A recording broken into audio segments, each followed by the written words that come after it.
Ladies and gentlemen, this is internet personality Vangelus here with a review of the hotly debated masterpiece MP-09 Rodimus Convoy Hot Rod Rodimus Prime. We're going to open up by focusing on the hot rodical aspects of this figure. And what better way to start than the Hot Rod Alt Mode, the futuristic flame-ridden red car, or I suppose maroon, with a big ol' yellow spoiler. This is a strange car sculpt to me because from some angles I totally do not dig how it looks, but from some angles I think it is dead sexy. I'll leave those angles up to your own personal choice. I think that the crux of it comes from the curvature. It's very picky about where you look at it from, in my opinion, especially with the spoiler in the back, which from some angles looks totally like it's in flow with the sculpt, and from some other angles, to me looks a little bit like it's just chilling out back there. I also want to add that as someone who's not much of a proponent of chrome, I do like where it's been added in on this alt mode. The engine covers, hubcaps, and pipes have a useful shine to them. But with this being a car, the big question is, of course, does it roll? It kinda does. The wheels here have rubber tires and they are turning. The main thing is that, for some reason, at least on mine, the axles that the wheels are attached to are a little bit tight. So even if you transform it correctly and get full clearance underneath, it's a little bit difficult to get it to roll smoothly. You gotta kinda push it along yourself. If you just let it go, it'll stop. I think there's just a lot of friction at work in those axles, and that's, to me, a bit of a legitimate complaint. But I do find a strange brain endorphin release when I can just let a toy car fly down the desk. Speaking of that undercarriage, on mine, the undercarriage is not causing any of that drag, but there is a little bit of a risk because these panels, and I know you've heard this before, can be a little bit tetchy. And in my case, they are quite a bit tetchy. They plug in okay, except for this one, and that's due to a spring somewhere in here not having quite the right minute alignment, and thus this thing does not always go all the way in. In fact, I have to kind of push it in and then very gently let my thumb off, and then sometimes it'll stay in there. So, with all that in place, getting the head and the hip plate to not touch the ground is pretty easy if you transform it correctly. It's these parts that might drag a bit. On the bright side, if they do drag, they don't really impede the rolling because it already is a little bit frictional in the axles. And on the bright side as well, if your undercarriage sucks, the vehicle mode will hide it pretty well if you just have it chilling out like this. Also, and rather unnecessarily, you can lift up the cockpit so you can check out the interior of the car mode. The reason why I say this is unnecessary is that his feet make it impossible to put any kind of driver inside, although I do appreciate that all this stuff is chilling out in here, a little steering wheel and whatnot. This guy really makes the best use of his mass in comparison to his space, in that every ounce of his vehicle mode is filled with robot, and unfortunately that does mean that having an interior is more of an ornamental thing than a practical one. Oh hey, and if you want to flip up this little thing on the exposed rod-hot engine, you can stick either of his guns inside. The only downside is that they don't really blend in all that well, and it looks like there is a gun bolted to the front of the car. It doesn't help that just the bottom of the handle plugs in, which almost comically exacerbates the lack of fluidity in how the gun fits into the car mode. That aside, you can also pop the hood, and there is a little bit of detailing inside there. It looks almost as though it could hold something that is perhaps round with handles. I am curious as to what I am entailing here. Anyway, this guy, his car mode, it does what it needs to do when it's not doing the other thing it needs to do, which is transform! This is a masterpiece with some masterstroke conversion ideas, such as its collapsing front bumper.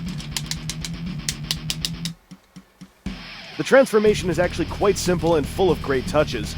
Its complications and difficulties almost entirely stem from the precision and specific alignments that the lower body calls for. There is a method to the panel tabbing madness the legs present you with, and once you understand how everything works, it becomes exponentially less daunting. However, there is no room for error on the part of the user or the manufacturing of the figure itself. Aside from the legs, everything else is generally a joy to fold or unfold, and compress or decompress. Masterpiece Rodimus makes incredibly good use of every nugget of mass on his body, with almost no wasted pieces in either mode. Everything serves a purpose, often condensing and packing together to serve two purposes. Once you've started on the legs, just learn a good order of operations and try not to deviate from it. Even though in the general sense they simply curl or unfurl, the trickiness lies in two major places: the various panels that stem from the shin piece and the incredibly picky ankle ratchets. Everything after that is quite easy. The torso is a simple folding affair, though it can be troublesome lining up the main internal locking tab. In comparison to the legs, the arms are child's play. Requiring a certain order of operations, the backpack may need a little practice, but it's not much of a puzzle. Overall, I quite enjoy the transformation in either direction. For all its quirks, it is not a difficult scheme to visualize, and I find it very satisfying and fun to mess around with. Masterpiece Hot Rod's robot mode is gorgeous! The sculpt is magnificent. There are a lot of hot rodical details all over this guy, and in general I'm quite happy with it. But what's even better is the paint and the color scheme. It's all crisp, and there's even an interesting trick where some paint on the crotch plate is applied underneath the clear plastic crotch plate, protecting it from scratches on the outside, and varying the hue of the maroon, which, by the way, is the color choice I am happiest about. Not to say I mind the reds and oranges Rodimi often have, but it's nice to see a good solid maroon, which my camera probably has a whole lot of trouble picking up on its own. The chrome plating on the pipes and hubcaps also helps finish off the look. If there was one weakness with the sculpt, it would probably be the hands. They're kinda spindly. And if there was one weakness with the paint, it'd be that there are a few points of scratch danger, such as the darker shade of maroon on his pelvis, or the yellow of his spoiler, which I'm sure you know about by now. Those little issues aside, though, the sculpt and paint of this toy are by far its strongest points. Also, thanks to Pia and all the other people who thought of this before I did, if you want to make this guy look a little bit younger, you can also click his arms down, like this. This gives him a somewhat slimmer build from the shoulder down. The problem is that once you go down his body a little bit farther, this also makes his arms seem a little unnaturally long, so, aside from that, it also makes his shoulder joint at an odd angle, so generally I just leave him up, but the option is there if you do want to differentiate this guy from the Rodimus mode even farther. Now for all these good things, I think it's time I point out a few of the more common areas of interest in terms of what to watch out for. The backpack assembly clips on with this thing, and only this thing, aside from friction in the joints. Unfortunately, this thing just does not seem quite precisely designed enough because it pops off super easy, especially when you're holding him in a natural way whilst moving his arms around. There are ways to tighten this up. For instance, there is a sliding rail mechanism in here and this double-jointed gray piece which you can use to tighten all this up, but it's pretty common for this connection to be quite weak on Rodimus. Okay, this has come up in a lot of people's coverage of this figure. This panel here on either leg moves on a very thin joint, and the thin joint is not actually the scary part, it's this thing that connects it. Now, this looks like a rivet, and for many people, this part has popped off, leaving people thinking that it's broken. I can assure you that's not the case. This is not a rivet. This is some kind of deranged mutant child of a rivet and a screw. It goes into a threaded hole, but it has no actual means of using a screwdriver to tighten it or loosen it. So it also uses that threaded hole as the pivot point of the joint, which means that if you twist this thing the wrong way, you're actually unscrewing it out of that connection. When mine fell off, all I did was I treated it like a friction joint. I thickened the mutated little screw rivet thing, and then just stuck it into the hole as though it were a peg. It's been generally solid since then.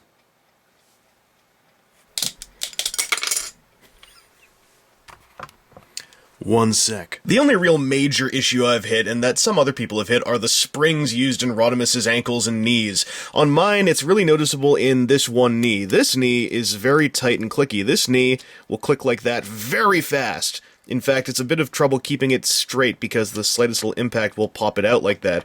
That's one spring problem. The one that most people have are that the springs in the ankles are kind of messed up. In the case of mine, they are okay. It's a little bit tricky getting him to stand because the springs are sort of resisting in this direction, and it's a tenuous balance. It seems solid, especially since the feet are die-cast, which helps a lot. But it does make the ratchet joint a little bit imprecise. Also, many have hit an issue where the spring starts to coil itself out of this crack, and that is actually, again, an issue that looks a lot scarier than it really is. To fix it, all you do is you open the foot up, and when you do, nothing pops apart. It's actually just two pieces of foot and a spring. That's it. And all you have to do is pull the spring out, make sure that it's squished back into a tighter shape, and then stick it back in there. What happens is it gets snagged on something within the cavity on here, or is it over here, that it connects into. So if you want to prevent it from happening again, you just have to shave the end of the spring to be rounded, or you can bend it up a little bit. Basically, you want to create a rounded nub that won't hook onto a tab, that will instead bump over it. Have I sufficiently terrified you?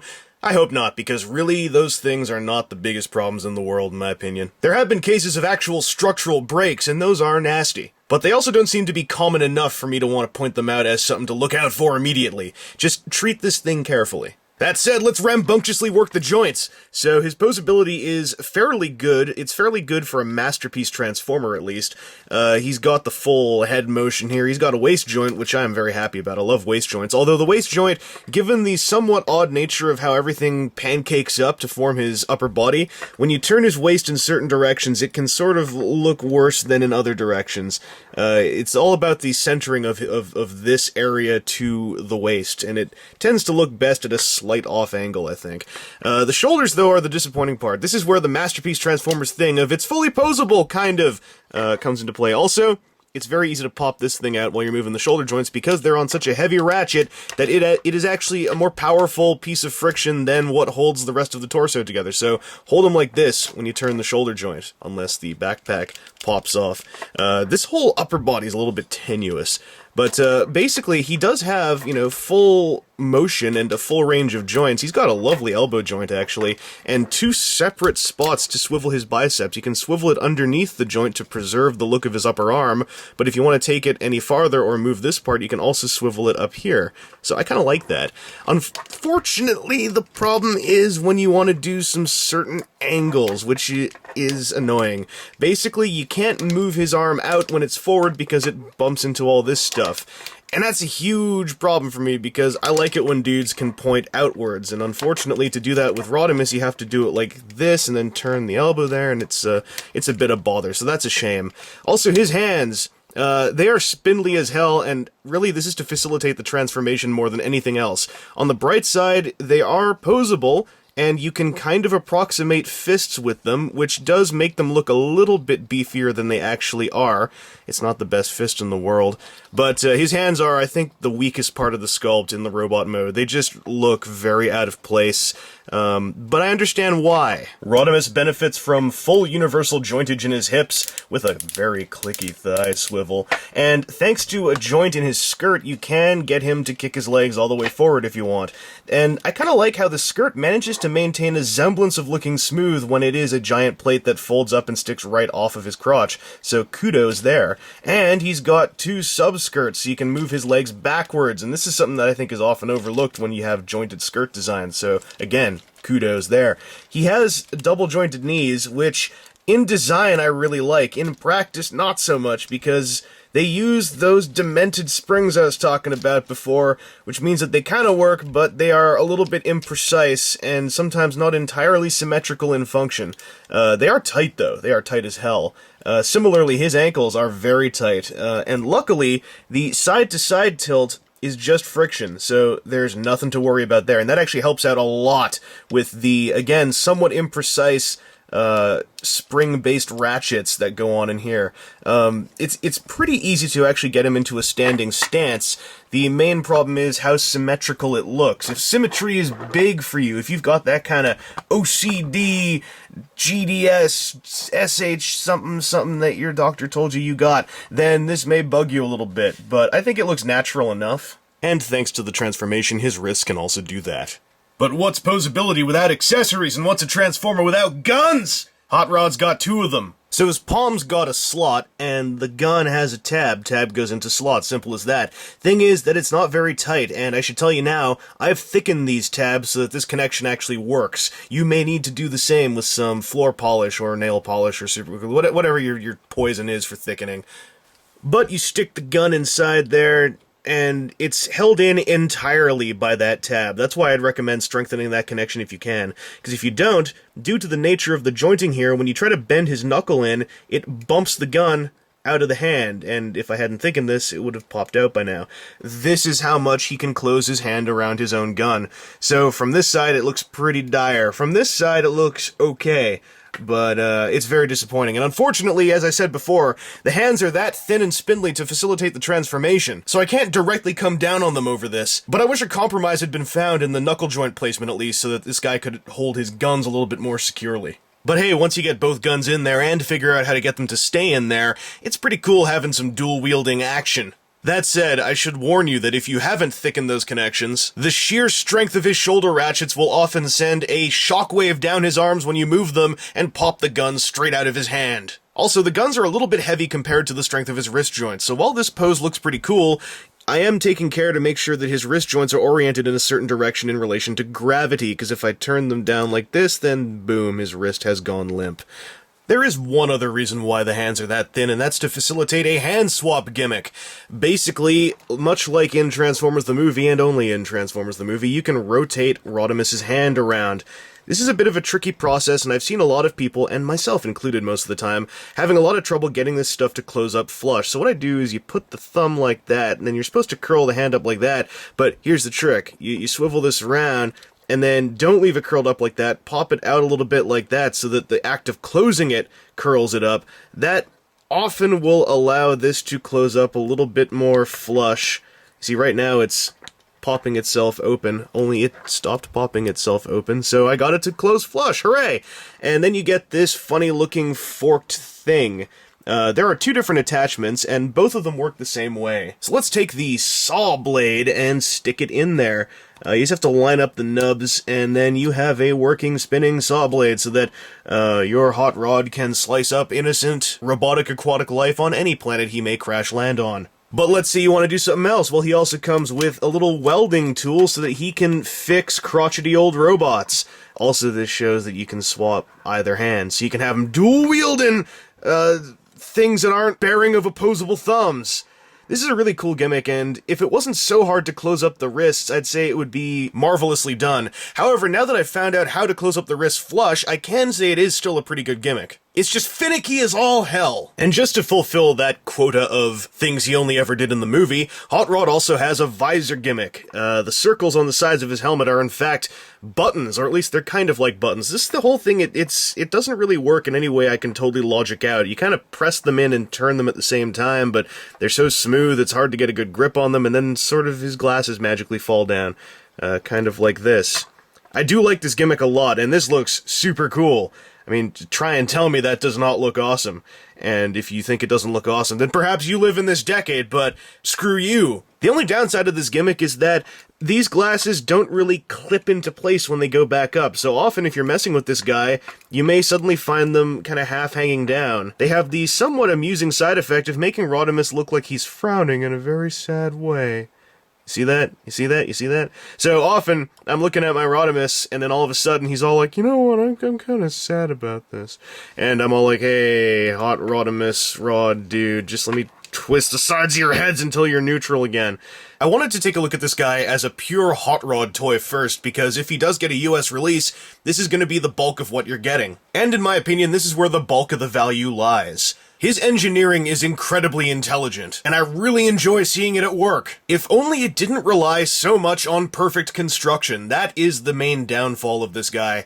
His engineering does not allow for any flaws in the assembly process, and unfortunately, in a mass-produced toy line, there are always going to be small flaws here and there. However, I do not believe this is a place to decry it as one of the worst masterpiece toys ever, or even a gigantic waste of money. This is just indicative that Takara Tomy is still, at the end of the day, only Takara Tomy. They are not Bandai of Japan. They are not heavily invested in producing high-end collectible toys. I find that Hot Rod's just about as flawed as most any other masterpiece toy. Granted, ones like Grimlock did come out hardcore on top. But I'd easily put Rodimus on the same tier as Megatron and Starscream, if not a tier or two above them. Should this guy get released in the States, as he is here, and for under $100, I think it would be hardcore worth it. The robot mode, the car mode, and the transformation process easily fill out a $50 value, if not a $70 value. Especially if child safety laws end up making his engineering a little bit less reliant on perfection. That said, the Japanese release is expensive, but it also does more than what I've shown you so far. So this has been Internet Personality Vangelus with my first look at the masterpiece MP-09.